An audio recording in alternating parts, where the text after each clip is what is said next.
मसीह समाज के लोगों ने रविवार को ईस्टर का पर्व मनाया। इस दौरान शहर के चर्च में विशेष प्रार्थनाएं, सभाएं हुई, साथ ही मंगल गीत गाए, सांस्कृतिक कार्यक्रमों का आयोजन भी हुआ। मान्यता है कि गुड फ्राइडे के तीसरे दिन यानी रविवार को प्रभु यीशु जीवित हो उठे थे। इसी उपलक्ष्य में समाज ईस्टर का पर्व मनाता है। सेंट जॉस चर्च गोविंदपुरा के रेवरेंड डॉक्टर अनिल मार्टिन ने बताया कि शहर के चर्च में सुबह 4 बजे से ही कार्यक्रम शुरू हुआ।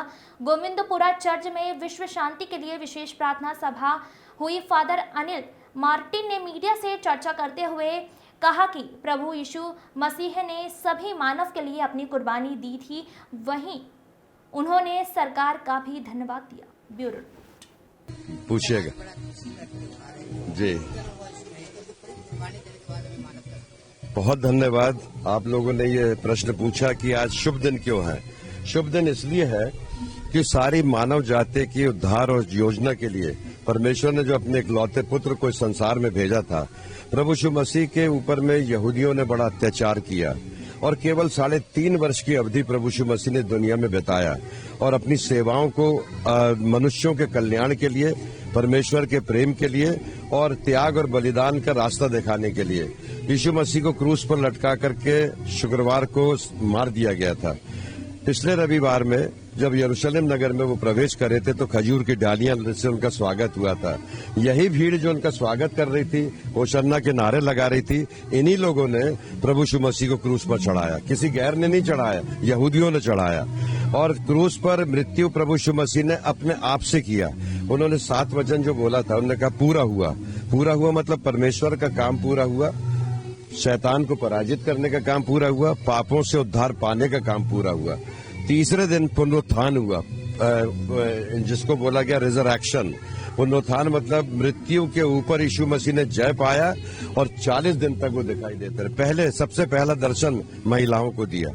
महिलाओं का आदर सम्मान मसीह समाज में इसलिए जब सबसे ज्यादा है कि यीशु मसीह जी उठने के बाद में महिलाओं को देखे, फिर अपने चेलों को देखे और चेलों से कहा तुम्हें शांति मिले।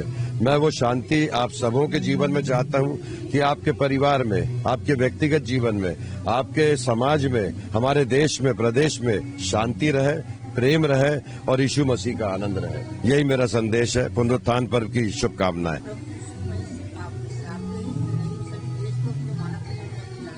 जी जी।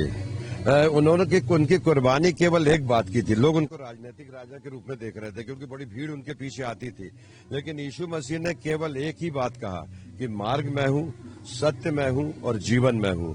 जो इस मार्ग पर चलता है वो अनंत जीवन की आशा में प्रवेश करता है।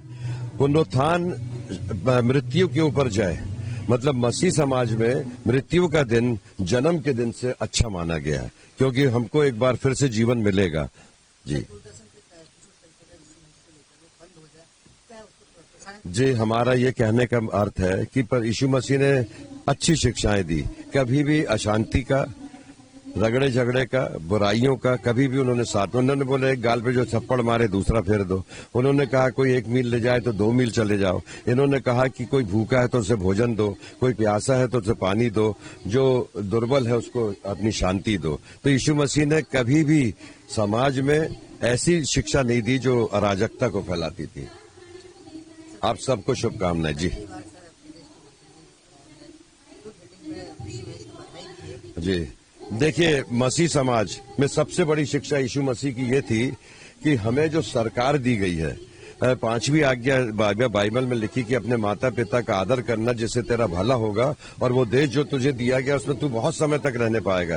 तो माता पिता की श्रेणी में मसीह समाज में उसके स्वामी आते हैं, उसके शिक्षक आते हैं और सरकार आती है। सरकार परमेश्वर की ओर से दी गई है, मुख्यमंत्री परमेश्वर की ओर से दिया गया है, प्रधानमंत्री परमेश्वर की ओर से दिया गया है। हम उनका आदर करते हैं और जीवन भर आदर करते रहेंगे क्योंकि यीशु मसीह ने हमको आदर कर।